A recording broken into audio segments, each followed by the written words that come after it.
Hi, my name is Dr. Erin Lord-Kuntz, and today we are going to be talking about rhetoric. We will be talking about rhetoric in three different parts. So first we'll talk about some definitions and a little bit of history about rhetoric. We will then move into the rhetorical appeals, and finally we'll talk about the rhetorical situation. So to begin, what is rhetoric?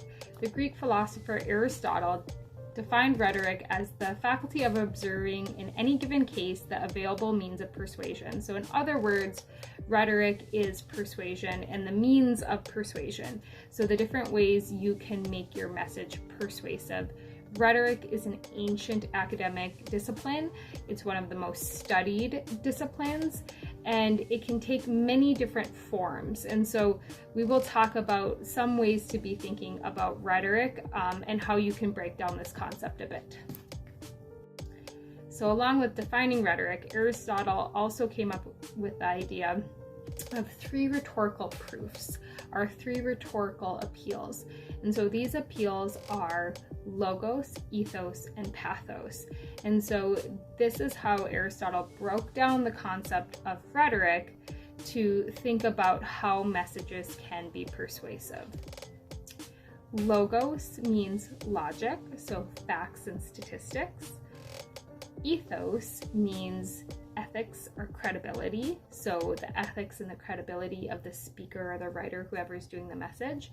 And pathos means emotion or values, so whatever emotions are being invoked in the audience when the writer or the speaker is communicating the message. So what do logos, ethos, and pathos look like? So let's say I'm trying to convince you to not smoke. So that's going to be my message. I'm trying to convince you to not smoke, and I'm going to use logos as my argument.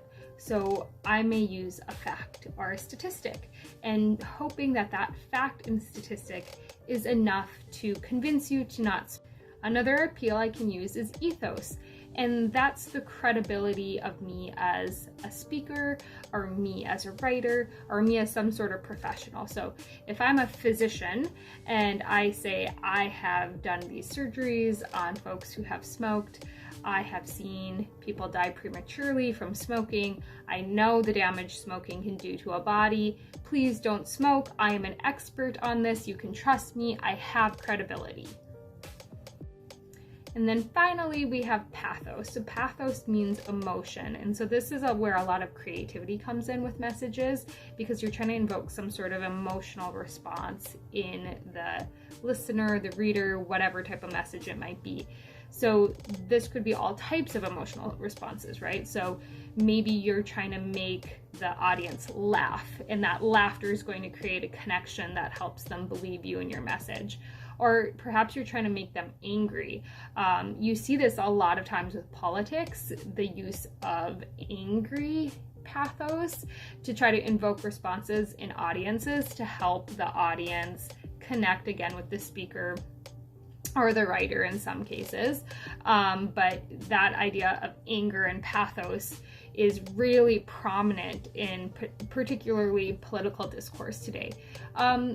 Another emotion that pathos can invoke is sadness. So telling a sad story and creating this kind of context of vulnerability can also bring the speaker or writer closer to the audience.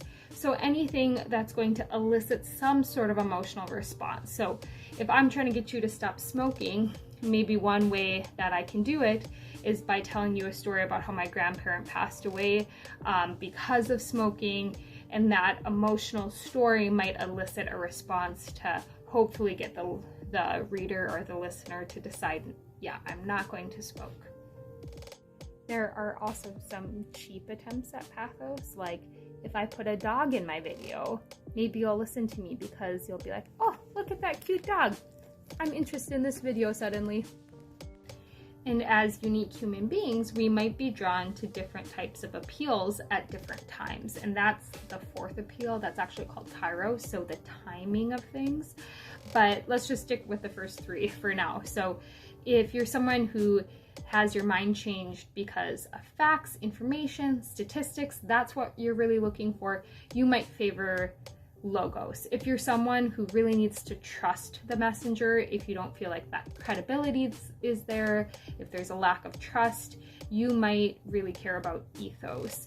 And if you're someone who's persuaded by emotion and things like creativity and storytelling, you might be drawn to pathos. Of course, all of us are probably drawn to all three to some degree, right? But depending on what you favor, what you're attracted to, you're going to be drawn to different parts of rhetorical appeals, and again, at different times. So that's kairos, that's saying the right thing at the right time. So it might not always look the same depending on what appeal is working for what message at what time. So continuing this idea of kairos, we'll talk about the rhetorical situation. And so this is another way to think about rhetoric, is what is made up of rhetoric in a certain situation. And so what compounding factors, interacting factors are happening with a message at a given time. So things that are in a rhetorical situation are things like the writer, the purpose, the audience, the message, and the context and the culture. So for example, if you're given a writing assignment and it's the same writing assignment, everyone in the class is going to do it a little bit differently because you're unique individuals. And so that's what it means that the writer is part of that.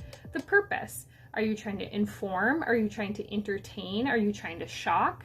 Depending on what your purpose is with the message, it's going to change quite a bit what the message looks like.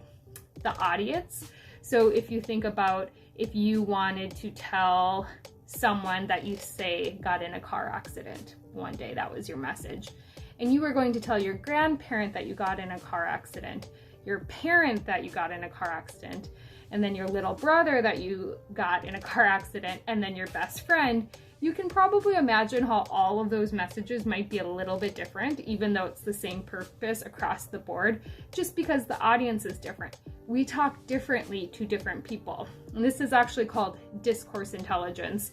And it's a theory of intelligence that if you are able to tailor your messages appropriately to different people, that is a sign of intelligence. And hopefully to some degree, we are able to do this, right? We want to be able to talk to our neighbor differently than we talk to a professor, than we talk to a sibling, than we talk to a partner or a loved one. Those are very different audiences, and if we talk the same way to all of them, we're probably going to get in some relational trouble. The message, of course, is part of the rhetorical situation, so the actual thing that you're trying to get across. And then finally, context and culture. So messages change across time. The way people talk changes across time. What is considered appropriate changes across time. And that's going to impact the message too. So this is the rhetorical situation. So there are the three aspects of rhetoric that we wanted to talk about today. First, the definition, which is the means of persuasion, the three rhetorical appeals, logos, ethos, and pathos, and then finally the rhetorical situation. And so when you think about all of these items put together, you have a good idea of how rhetoric functions in communication.